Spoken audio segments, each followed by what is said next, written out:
बिस्मिल्लाहिर्रहमानिर्रहीम। अस्सलामु अलैकुम दोस्तों, आप देख रहे हैं न्यूज़ बिंग उर्दू और आज हम आपको एक ऐसी हकीकत के बारे में बताएंगे जिसे सुनकर शायद आपकी रूह कांप उठे, लेकिन ये जानना आपके लिए ज़रूरी है क्योंकि ये हकीकत है और हर एक को इसका सामना करना है। दोस्तों, हम सब दुनिया की दौड़ में लगे हुए हैं। कोई पैसा कमा रहा है, कोई शोहरत के पीछे है और कोई ताकत के नशे में डूबा हुआ है। लेकिन एक चीज है जो सबके साथ बराबरी का सलूक करती है और वो है मौत। क्या कभी आपने सोचा है कि जब इंसान की मौत होती है तो इसके साथ क्या होता है?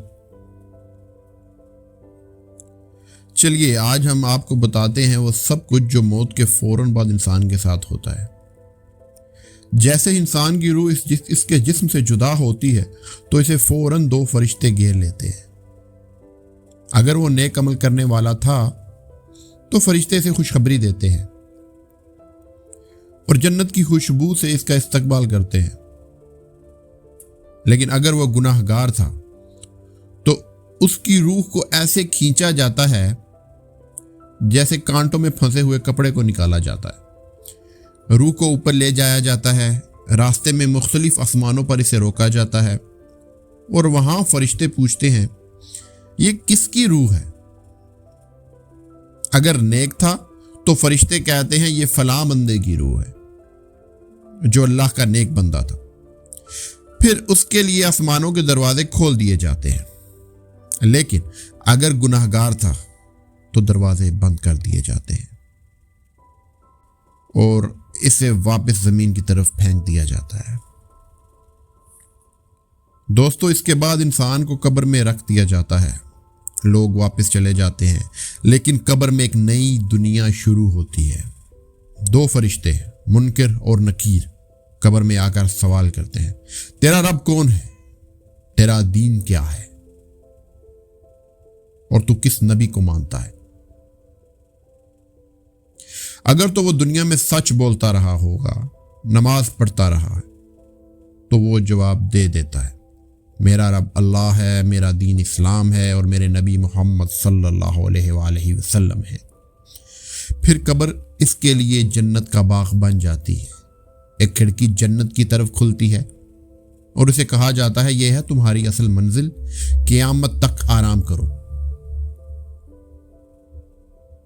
लेकिन अगर वो दुनिया में गुनाहों में डूबा रहा तो वो जवाब नहीं दे पाता, जुबान बंद हो जाती है और फरिश्ते कहते हैं तूने दुनिया में ना पहुंचाया, अब हम तुझे पहुंचाएंगे। फिर कब्र इसके लिए जहन्नुम का गड्ढा बन जाती है। सांप, बिच्छू और अज़ाब कब्र इसके इंतजार में होते हैं। दोस्तों, कब्र के बाद एक तवील इंतजार होता है और वो इंतजार है बरज़ख का। ये वो मरहला है जो क़यामत के दिन तक जारी रहना है। नेक लोग सुकून में रहते हैं और गुनाहगार चीखते चिल्लाते हैं, कहते हैं या अल्लाह क़यामत ना आए, हमें वापस भेज दे, हम नेक अमल करेंगे। लेकिन दरवाजे बंद हो चुके होते हैं। और फिर आता है क़यामत का दिन, जिस दिन जमीन फटेगी, पहाड़ उड़ेंगे और हर इंसान दोबारा जिंदा कर दिया जाएगा। माँ बेटे को पहचानने से इनकार कर देगी, बाप, भाई, दोस्त सब भाग रहे होंगे। हर शख्स सिर्फ अपने बारे में सोच रहा होगा। दोस्तों, फिर इंसान को इसका नामा अमाल दिखाया जाएगा। अगर इसके अमाल अच्छे थे तो दाएं हाथ में दिया जाएगा और वो खुश होकर कहेगा लोगों देखो मेरे अमाल नामे को। लेकिन अगर गुनाह ज्यादा थे तो वो नामा अमाल बाएं हाथ में दिया जाएगा और वो चीहेगा काश मैं पैदा ही ना होता। दोस्तों, ये सब कहानी नहीं, ये हकीकत है और हमें इसके लिए तैयार रहना है। तो आज खुद से सवाल कीजिए, अगर आज रात मेरी आंख ना खुली तो क्या मैं तैयार हूं? अगर आपको ये वीडियो पसंद आई तो इसे लाइक करें, चैनल को सब्सक्राइब करें और नीचे कमेंट लिखें या अल्लाह हमें नेक अंजाम अता फरमा। हम फिर हाजिर होंगे एक और हकीकत के साथ। तब तक अपना ख्याल रखें। اللہ آپ کا حامی و ناصر۔